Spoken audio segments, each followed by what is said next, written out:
એક અઠવાડિયા પહેલા અમે કલેક્ટર શ્રીને અને ડીડીઓ શ્રીને આવેદનપત્ર આપ્યું હતું કે દાહોદ જિલ્લાની અંદર જે નરેગાના કામો તમે ચાલુ નથી કરતા એનું કારણ શું છે. એટલે નરેગાના કામો માટે અમે 5 દિવસનું અલ્ટિમેટમ આપ્યું હતું. 5 દિવસની જગ્યાએ 10 દિવસ થઈ ગયા, હજી સુધી કલેક્ટરશ્રીએ ડીડીઓશ્રીએ કોઈ પણ કામ ચાલુ કર્યા નથી. દાહોદની જનતા દૂર દૂર શહેરોમાં મજૂરી માટે જાય છે, ત્યાં મજૂરી મેળવવાનો પ્રયત્ન કરે છે.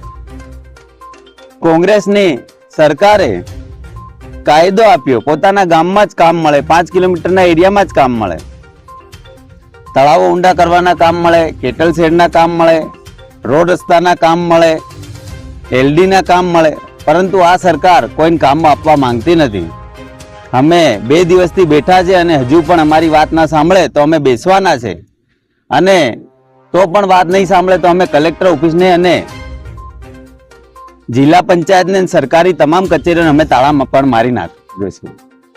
કેમ કે અહીંના અધિકારીઓ, શાસન પ્રશાસન એકદમ મૂંગું થઈને બેઠું છે, કોઈની વાત સાંભળતું નથી. તો આ કચેરીઓ ચલાવવાનું પણ કંઈ મતલબ નથી. એના માટે અમે જાહેર જનતા સાથે મળીને આગામી દિવસોમાં જેમ ભાઈએ કીધું એમ રસ્તા રોકો આંદોલન પણ કરશું અને કલેક્ટર કચેરીને તાળા મારવાનો પણ કાર્યક્રમ કરશું. કે લોકોને કામ નથી આપતા, કચેરીમાં કંઈ કામો થતા નથી, તો આ કચેરીઓ ચાલુ રાખવાનો કોઈ મતલબ નથી.